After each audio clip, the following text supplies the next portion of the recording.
Bonjour les amis et bienvenue sur Actu PV. Aujourd'hui, je vais vous parler d'un sujet très important. Mais avant tout, quand quelqu'un réussit, fait un bon jeu, il faut le reconnaître.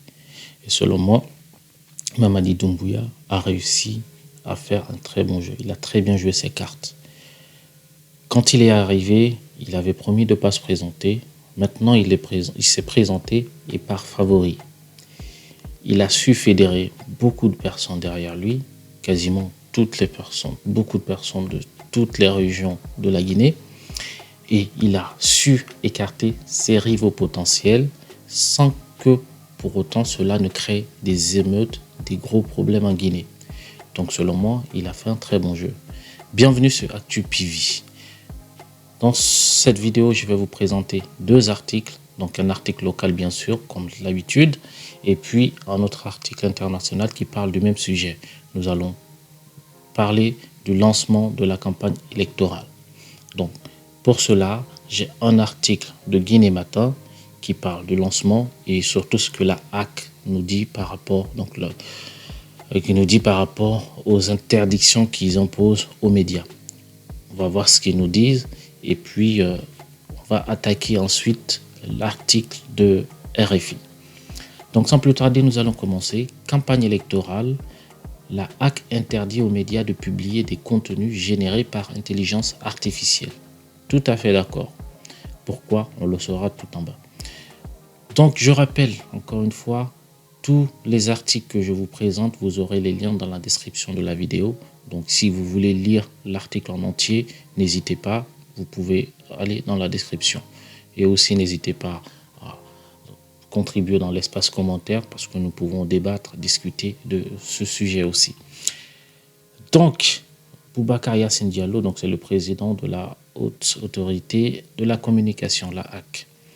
À l'occasion du lancement officiel de la campagne pour la présidentielle du 28 décembre prochain, la haute autorité de la communication HAC a réuni les responsables des médias du pays ce vendredi 28 novembre 2025. C'est le jour du lancement de la campagne présidentielle pour un mois juste.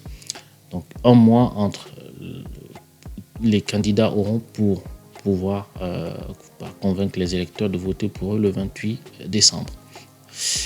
Une rencontre qui visait à échanger autour des dispositions prises pour une meilleure couverture de cette période sensible du processus électoral. Donc, parmi ces dispositions, le président de la HAC a annoncé l'interdiction formelle faite à tous les médias de diffuser des contenus générés par l'intelligence artificielle. Tout à fait d'accord. Une mesure qui vise, selon lui, effectivement, à éviter les risques de manipulation liés à cette technologie numérique. Et effectivement, c'est un gros fléau actuellement pour ça. Et donc, j'invite vraiment les gens à vraiment s'intéresser à l'intelligence artificielle dans le sens où vous aurez beaucoup de contenus maintenant en ligne qui seront souvent créés par de l'IA, qui seront générés par de l'IA. Et donc, essayez de comprendre et pouvoir faire la différence pour ne pas être facilement manipulé. Même nous, enfin, moi qui suis beaucoup intéressé, des fois je tombe on va dire dans le panneau. Des fois, j'y vois des vidéos.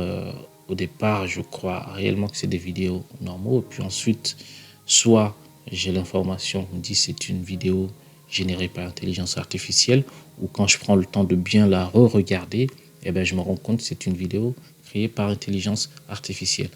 Donc, soyez très vigilants par rapport à ça. Je continue la lecture, pas besoin de lire tout ça. On dit, le président de la HAC a également interpellé la presse privée sur un autre phénomène récurrent en période de campagne. C'est la floraison des mouvements de soutien dont les auteurs font parfois des déclarations publiques pour le compte d'un candidat sans l'autorisation de ce dernier. Et bien ça, depuis que j'ai connu, ça existe. En fait, dans des campagnes, il y a des profiteurs, donc il y a beaucoup de gens qui font de la démagogie pour avoir un peu d'argent. Je ne sais pas pourquoi ils le font. Peut-être qu'ils peuvent trouver une autre façon d'avoir de l'argent, mais bon, il y en a beaucoup qui le font. Donc, qui vont représenter un parti, qui vont dire n'importe quoi. Enfin, quand je dis n'importe quoi, créer des promesses que ce parti n'a même pas promis. Et ensuite, pour essayer d'influencer justement la population du quartier par rapport au vote dirigé à ce candidat-là. Et puis derrière, ça arrange un peu les candidats, soyons francs. Donc ils se calment et puis ils essayent de gérer derrière. Donc j'espère que c'est un truc qui va arrêter. C'est très difficile. Parce que déjà, je pense que le gouvernement fera l'appareil. Nous continuons la lecture. Boubacar Yassine Diallo, donc le président de la haute autorité de la communication, dit espérer que tous les médias respecteront scrupuleusement l'éthique et la déontologie pour qu'aucune sanction ne soit prise pendant cette campagne électorale. Alors là, moi, je pense que c'est un peu une menace. C'est-à-dire que si les médias ne respectent pas ou ne donnent des éléments qui vont trop à l'encontre de l'État en place, des structures en place, on peut interdire de diffuser les infos, sans problème. Qu'est-ce que vous en pensez? Dites-moi en commentaire. Je vais continuer rapidement sur le second article qui parle du sujet, mais cette fois-ci avec une vision un peu externe du pays. Donc, c'est RFI qui nous dit « La Guinée donne le coup d'envoi de la campagne pour la présidentielle du 28 décembre. À compter de ce vendredi 28 novembre, les 9 candidats en lice ont un mois pour convaincre les électeurs de voter pour eux. » Voilà. Le chef de la junte au pouvoir, le général Mamadi Doumbouya, qui se présente en indépendant, fait figure de grand favori. Eh bien oui, c'est ce que je disais. Les poids lourds de la scène politique guinéenne n'ayant pas été autorisés à se présenter. Je vous dis qu'il est fort. Il a réussi à les écarter, les poids lourds en fait, sans qu'il y ait vraiment aucun souci. Et chapeau. Alors, après 4 années de transition consécutive au coup d'État du 5 septembre 2021, la campagne pour l'élection présidentielle du 28 décembre démarre ce vendredi 28 novembre en Guinée, marquée par l'absence de poids lourds historiques de la scène politique guinéenne. Elle s'ouvre par ailleurs dans un contexte pesant, la période de transition ayant été ponctuée par la disparition de plusieurs voix critiques des militaires ou leurs proches et la fermeture de grands médias audiovisuels privés du pays. Voilà. De toute façon, tout s'est fait, mais sans grosse bavure.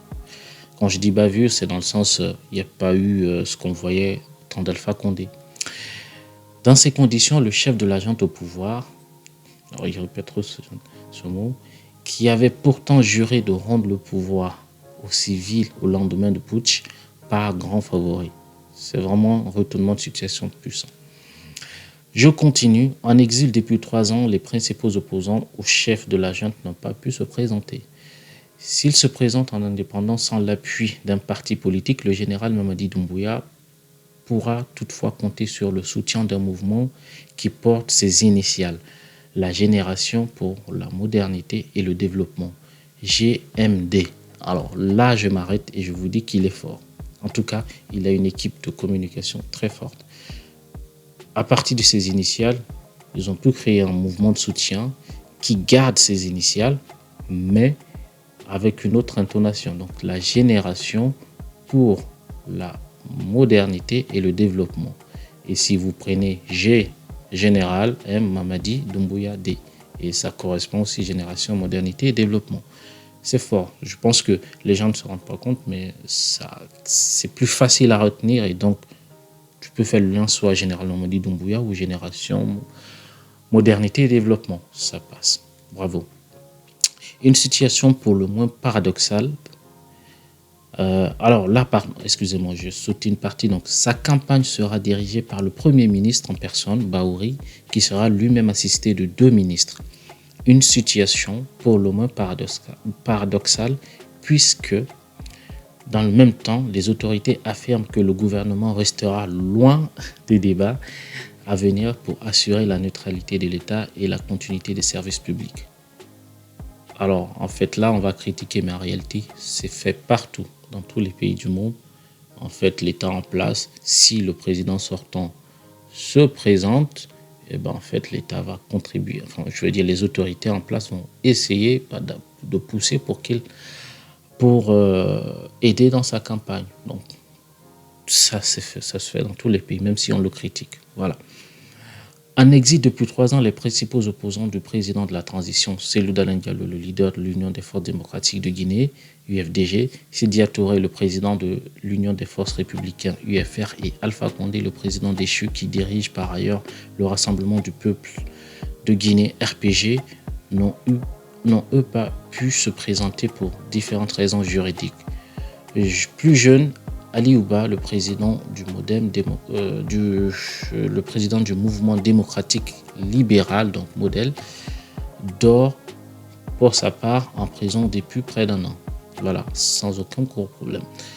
Parmi les nouveautés de cette campagne figure notamment l'octroi aux candidats d'une subvention de l'État qui s'élève à 2 milliards de francs guinéens, environ 200 000 euros, selon Abdoulaye Baldé. Il s'agit d'une grande première dans l'histoire du pays. Je pense que là, on va pas aller plus loin. Les élections arrivent, les campagnes sont en cours et le favori, on le connaît. Est-ce qu'il y a vraiment un suspense? Dites-moi en commentaire ce que vous en pensez. Merci, à très bientôt. Ciao, ciao.